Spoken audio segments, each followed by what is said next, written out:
আমরা আজকে কথা বলবো মোস্ট কনফিউজিং দুইটা ডিভাইস, Motorola G67 পাওয়ার এবং G86 পাওয়ার নিয়ে। কনফিউজিং কেন বলছি? সবাই কনফিউশনে থাকে কোনটা নিয়ে। 67 পাওয়ারে হচ্ছে IPS LCD ডিসপ্লে, এটাতে গ্রিন লাইন আসার সম্ভাবনা খুবই কম, এবং 86 হচ্ছে অ্যামোলেড ডিসপ্লে, এটাতে গ্রিন লাইন আসার সম্ভাবনা আছে। তারপরেও কথা না বাড়িয়ে আমরা চলে যাই ক্যামেরা রিভিউতে। প্রথমেই দেখতে পাচ্ছেন একটি ফুলের ভিডিও।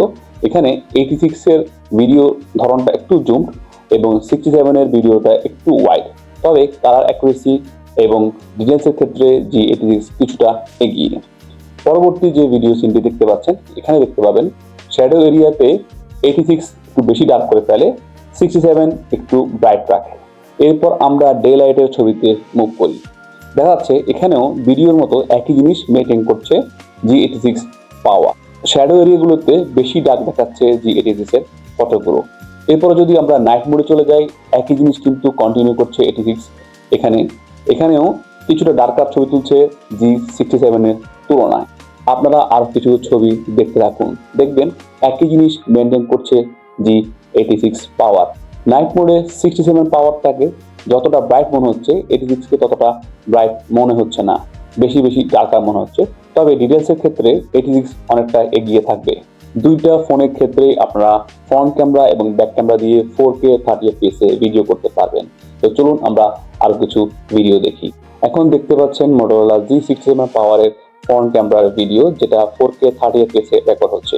এর পাশাপাশি আমরা G86 পাওয়ারেরও ফ্রন্ট ক্যামেরা ভিডিওটা দেখবো, এবং আপনারা নিজেরাই যাচাই করে দেখুন কোনটা আপনাদের কাছে বেটার মনে হচ্ছে। এবং পাশাপাশি দুটো ক্যামেরাতে আপনারা ডুয়েল ভিডিও মোড পেয়ে যাচ্ছেন।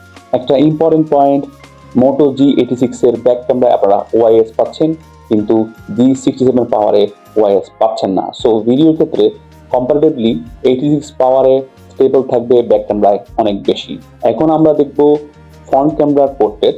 ফ্রন্ট ক্যামেরা পোর্ট্রেটে দেখতে পাচ্ছেন G86 পাওয়ার ন্যাচারাল কালার টোন ধরে রেখেছে, G67 কিছুটা ওয়ার্ম, কিছুটা স্যাচুরেটেড ছবি দিচ্ছে, কিন্তু ডিটেলসের ক্ষেত্রে 86 পাওয়ার অনেকটাই এগিয়ে।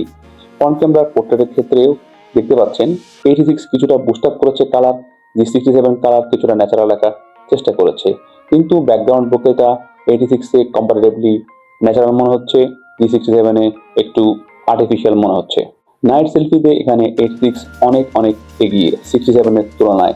এখানে 67 পুরাই একটা স্যাচুরেটেড ছবি দিচ্ছে, যেখানে 86 কম্পারেটিভলি ন্যাচারাল টোন এবং কালার ব্যালেন্সটা অনেক বেশি ভালো করতে পেরেছে।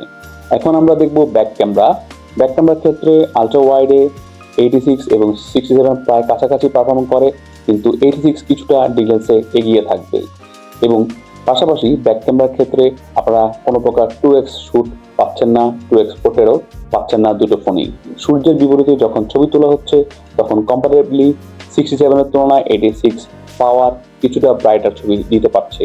এবং পোর্ট্রেটের ক্ষেত্রে এজ ডিরেকশন দুটোতে প্রায় সেম বলা যায়, তবে কালার অ্যাকুরেসি 86 এ একটু বেটার ছিল।